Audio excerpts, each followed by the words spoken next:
রমজান মাসে খতম তারাবি হয় কি হয় না? বলো বলো।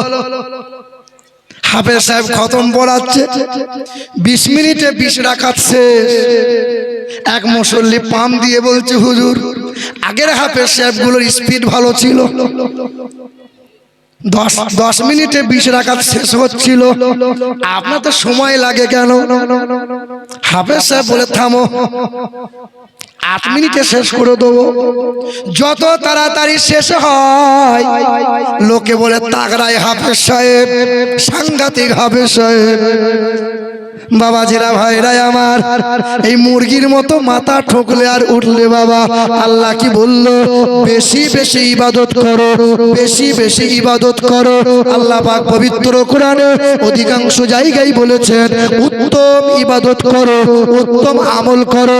এ মুসলমান, যেই রকম বাংলার জমিনে খতম তারাবি হয়, একটাও তারাবি আল্লাহর দরবারে গ্রাহ্য নয়। আরে কুরআন পড়তে হয়, কুরআনটা শুনতে হয়। হ্যাঁ, যে কুরআন পড়ে সে জানি না যে পড়ছি কোথায়, মানে বন্দে ভারত যাচ্ছে। বলো বলো। হে বাপ, নামাজ একটু ধীরে ধীরে পড়ো, ধীরে ধীরে পড়ো। মুসলমান বাবাজিরা ভাইরা আমার, পৃথিবীর মাটিতে অনেক দুশ্মনেরা চেয়েছিল কোরআন মুছে দেবো, চেয়েছিল কোরআন পৃথিবী থেকে হারিয়ে দেবো।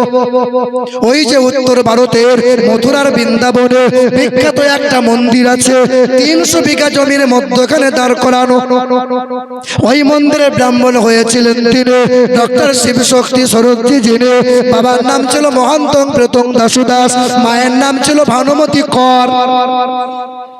12টা ভাষায় এমএ করা ব্যক্তি ছিলেন তিনি। ওই মানুষটা কোরআন নিয়েছিল, হাজার জনতার ভিড়ে কোরআনটা ছিঁড়ে দিয়েছিল। মুসলিম ভাইরা বাহবা দিয়েছিল, মুসলমানদের কলিজায় আঘাত হয়েছিল। হবেই তো, কারণ কোরআন নিয়ে কেউ যদি বেয়াদবি করে, নবীর চরিত্র নিয়ে কেউ যদি কটাক্ষ করে, কটূক্তি করে, আমাদের কষ্ট হবে না? বাপ মাকে গাল মন্দ দিলে হয়তো মেনে নেওয়া যাবে। 1828 সালে রাজপাল বলে একটা বেঈমান ছিল, ভারত বাংলাদেশ পাকিস্তান এক ছিল। ওই সময় বেঈমান রাজপাল আমার নবীর চরিত্রে কটূক্তি করার জন্য একটা বই লিখে বাজারে প্রচার করে দিল। আমার নবীকে বলেছিল লম্পট, আমার নবীকে বলেছিল চরিত্রহীন। বইটা লিখলো, বইটার নাম দিল রঙ্গিলা রসুল। কি নাম? রঙ্গিলা রসুল। কোন মায়ের লাল ছিল না ওই সময়।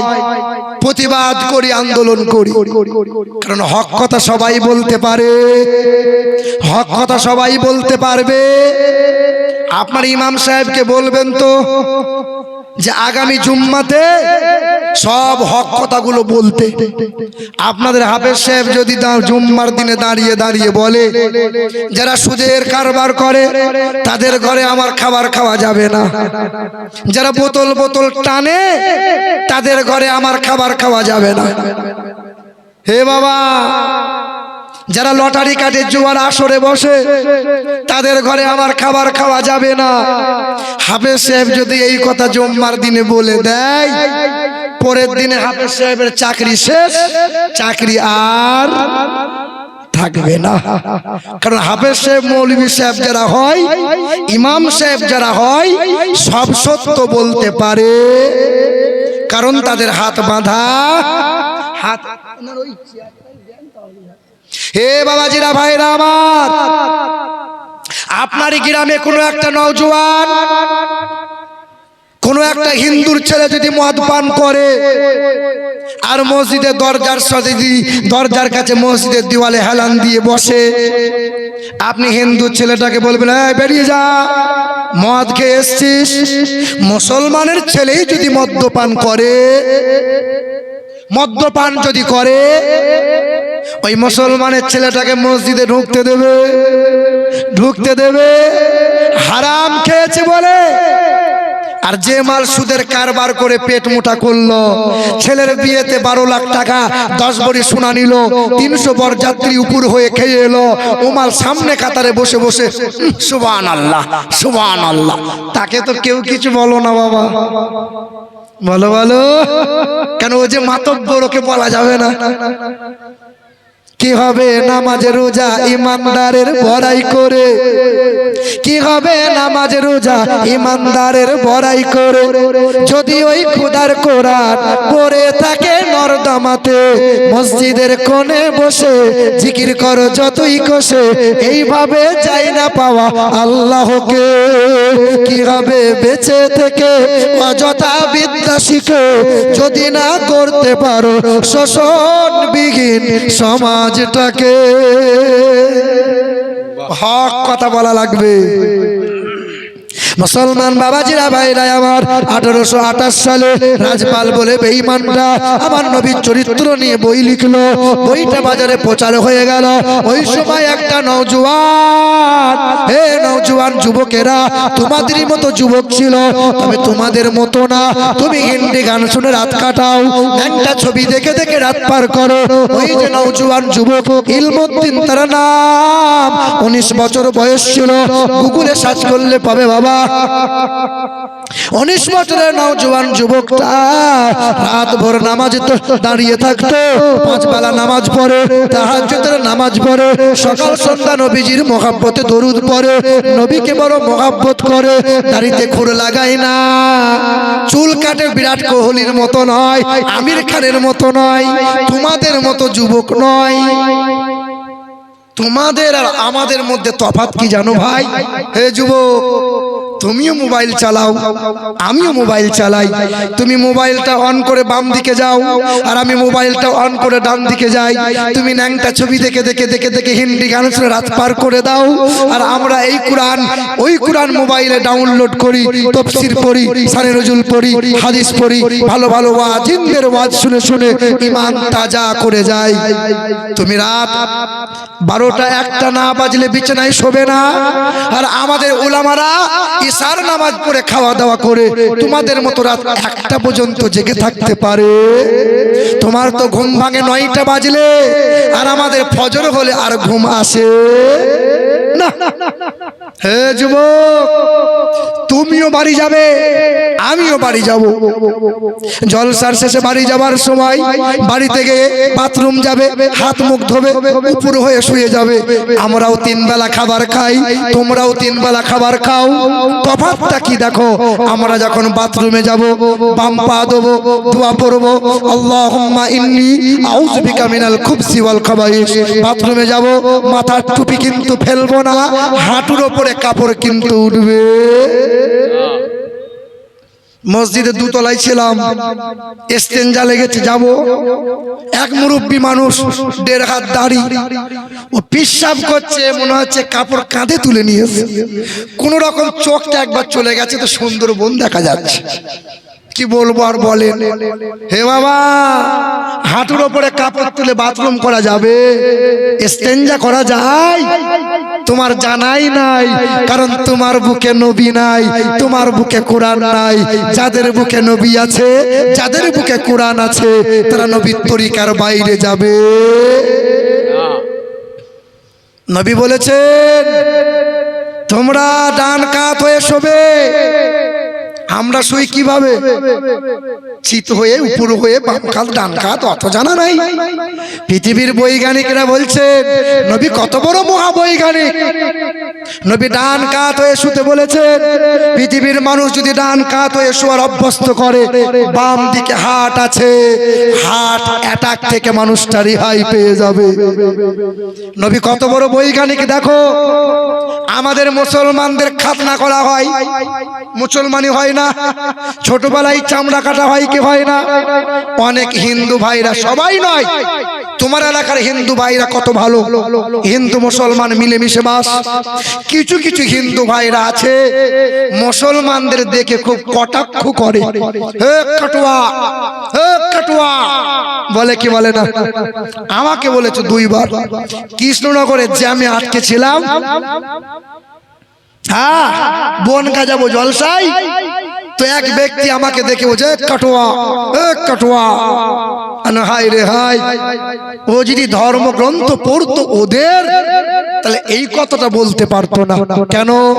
ওদেরই ধর্মগ্রন্থে লেখা আছে অত তেসাং ভবিষ্যতে মানাংশে বেশাদানিব বাসুদেবাঙ্গারাঙ্গীতে পূর্ণকান্ধান নিষ্পর্শাম নৃপলিঙ্গচ্ছিদ দৃশ্য নম মহম্মদাবতীতা দেবদাকরন্তে প্রকৃতিরিতা বিরসনাক ভক্ষয়ে সদা বেদা শাস্ত্রে শ্রীতা।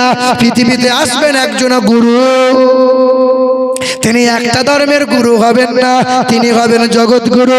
চেহারা দিয়ে সুগন্ধ বার হবে, আর মায়ের পেট থেকে যখন ভূমিষ্ঠ হবে খাতনা করা অবস্থায় পৃথিবীতে আসবেন তিনি। আর পৃথিবীতে আসার পরে পরে মানব জাতির জন্য কান্না করবে। হে বাবাজিরা, ভাইরা আমার, খ্রিস্টান ধর্মের বৈজ্ঞানিকরা আমেরিকা দেশে 4 বছর রিসার্চ করলো মুসলমানদের রীতিনীতি কত ভালো। ওই বৈজ্ঞানিকরা বলেছিল, হে খ্রিস্টান ধর্মের পাদ্রীরা, শিশুকালে বাচ্চাদের খাতনা করে দাও। বলে কেন?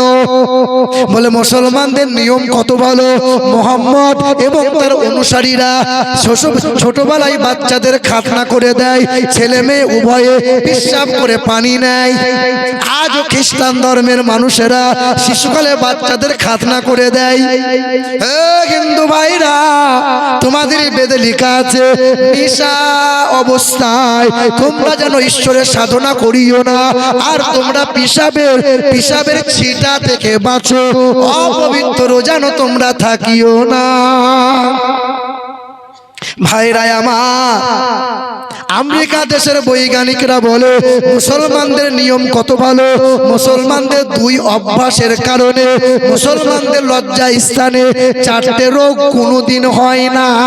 যারা নিয়মিত পিশাব করে পানি ব্যবহার করে, আর ছোটবেলায় যাদের খাতনা করে দেওয়া হয়, এই 2 কারণে মুসলমানদের লজ্জা স্থানে ক্যান্সার হয় না, এইডস হয় না, গনোরিয়া হয় না, সিফিলিস নামক রোগ হয় না। জোরে হবে না সুবহানাল্লাহ? এমনি এমনি ধর্মটা এত ছোটখাটো ধর্ম নয় যেমন ভেবে নিয়েছো। রিসার্চ করো, ভাবো, চিন্তা করো। মুসলমান বাবারা, ভাইরা আমার, ভুলে যাবেন না, ওই যে রাজপাল বলে একটা বেঈমান বাজারে বইটা প্রচার করে দিল, ইলমউদ্দিন বলে তোমাদেরই মতো নওজোয়ান যুবক ছেলে।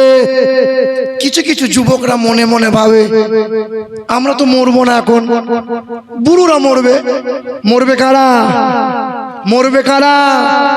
এই কদিন আগে বহরমপুরে 22 বছরের যুবক ছেলে হিন্দি গানটা লাগাইয়ে কানে তার গুঁজে শুয়ে আছে। সকাল 9টা হয়েছে, ছেলে ওঠে না। মা বলছে খোকা ওঠ। দরজা ভেঙে ছেলেকে যখন জাগাতে যায়, জাগবে কি করে? ছেলে জনমের মতো ঘুমিয়ে গেছে, কিন্তু হিন্দি গান তখনও চলছে। বলো যুবক, জান্নাতে যাবে না জাহান্নামে যাবে? হ্যাঁ না না, এই মোবাইলে হিন্দি গানও হয়, এই মোবাইলে ন্যাংটা ছবিও হয়, আবার এই মোবাইলে কোরআন শরীফ ডাউনলোডও পাওয়া যায়। কোনটা নেবে বাবা? মোবাইলটাকে জাহান্নাম বানাবে? লাও লাও বানিয়ে নিজে জাহান্নামী হও, আর না হলে মোবাইলটাকে সুন্দর পবিত্র করে নিজের জীবনটাকে ধন্য করে নাও। কি বলো? কিছু কিছু মানুষ বলে এখন শিক্ষিত সমাজ। হ্যাঁ, আগেকার মানুষ মূর্খ ছিল, বুঝতো না। আরে খেপা, আগেকার মানুষের শিক্ষার হার কম ছিল, তবে আগেকার মানুষের হৃদয়গুলো সরল ছিল, সুন্দর ছিল। আগেকার মসজিদ ছিল কাঁচা, কিন্তু নামাজি মুসল্লি ছিল পাকা। এখন শিক্ষিতের হার বেড়েছে, তত নোংরামও বেড়েছে, আর যত নোংরামও বেড়েছে তত নিত্য নতুন রোগ বালা এসেছে। এখন মসজিদ হয়েছে চকচকে ঝকঝকে, আর নামাজি মুসল্লি হয়েছে সব ফকফকে। কি বলছো বলো? শুধু ঢুকচার বেরোচ্ছে, ঢুকচার বেরোচ্ছে। ভাই 5 মিনিট বস, 5 মিনিট বস, একটু দোয়া কর।